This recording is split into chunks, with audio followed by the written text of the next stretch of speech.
Hey Falcons fans, buckle up. The 2025 offseason is heating up, and we've got blockbuster rumors swirling around the NFC South that'll have you on the edge of your seat.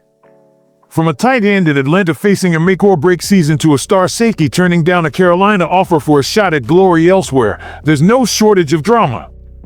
So, grab your jerseys and let's dive into the chaos. But first, if you're a true Atlanta Falcons fan, don't wait.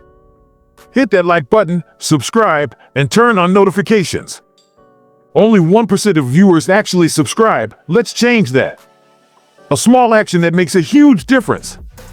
The NFC South is a battleground, and two teams are stealing the spotlight as we head into the 2025 training camp. In Atlanta, the Falcons are banking on a high-upside offense to finally break through, but all eyes are on one player who's been hyped since his draft day, and he's running out of time to prove he's worth it.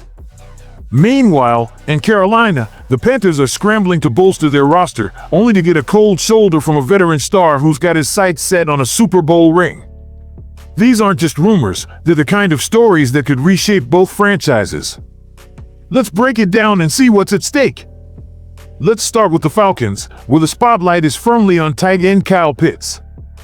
Drafted 4th overall in 2021, this guy was supposed to be the next big thing, the unicorn who could dominate as a pass catcher and redefine the tight end position. 3 seasons in, he's been solid, 3rd in receiving yards among tight ends in 2021, 11th in 2022, and 13th in 2024. Not bad, right? But for a top 5 pick, not bad doesn't cut it.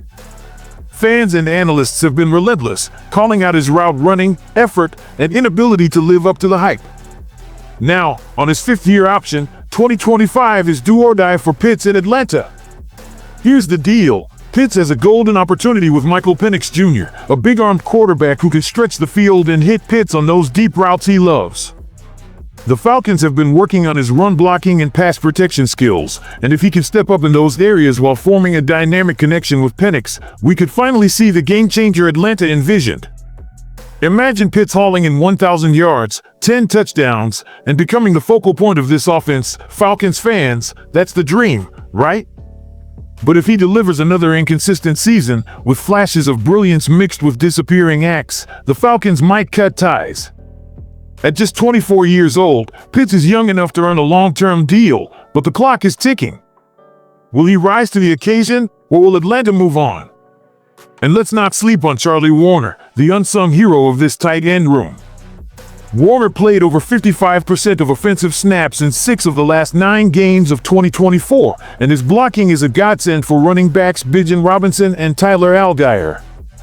He's not a pass catcher, don't expect more than a target or 2 every few weeks, but his ability to pave lanes in the run game makes him a starter in my book. If Warner keeps it up, the Falcons might rip up the final year of his contract in 2026 and lock him in long-term. Falcons Nation, what do you think? Can Pitts finally break out, or is Warner the real MVP of this group? Now, let's zoom in on the fight for the 3rd tight end spot, because this isn't just about backups, it's about the future. With Pitts' future uncertain, the Falcons need a developmental option who can step up if he falters. 4 guys are in the mix: Felipe Franks, Tegan Quitoriano, Nikola Kalinick, and Josh Simon. This battle might not sound sexy, but it's got big implications. Felipe Franks is the favorite, and his story is wild. A former quarterback turned tight end, he was a pet project of ex-coach Arthur Smith, which had fans rolling their eyes. But after a stint with the Panthers in 2024, where he shone on special teams and improved his blocking, he's back in Atlanta with a chip on his shoulder. His size, speed, and special teams value give him the edge to lock down the TE3 spot, but don't count him out as a sneaky pass-catching option. Tegan Quitoriano is the classic block-first tight end, though his pass-blocking grades from Pro Football Focus are rough. His run blocking is solid, and if the Falcons want a 3rd tight end who can do the dirty work, it's a toss-up between him and Franks. Quitoriano needs a monster training camp to leapfrog Franks, but he's got a shot. Then there's Nikola Kalinick and Josh Simon, both long shots with pass-catching upside. Kalinick showed flashes in the preseason but has barely played in regular season games. His connection to coordinators Zach Robinson and Raheem Morris from their Rams days might help, but he needs a big summer to stick. Simon, an undrafted free agent, brings proven hands and red zone production from college. He's a dark horse, but if he outshines the others in camp, he could sneak onto the roster or at least land on the practice squad. Falcons fans, who's your pick for TE3? Drop it in the comments. Switching gears to Carolina, the Panthers are reeling after a brutal snub in free agency. GM Dan Morgan is on a mission to strengthen the secondary before Week 1 against the Jacksonville Jaguars, and they reached out to one of the best veterans still on the market, safety Justin Simmons.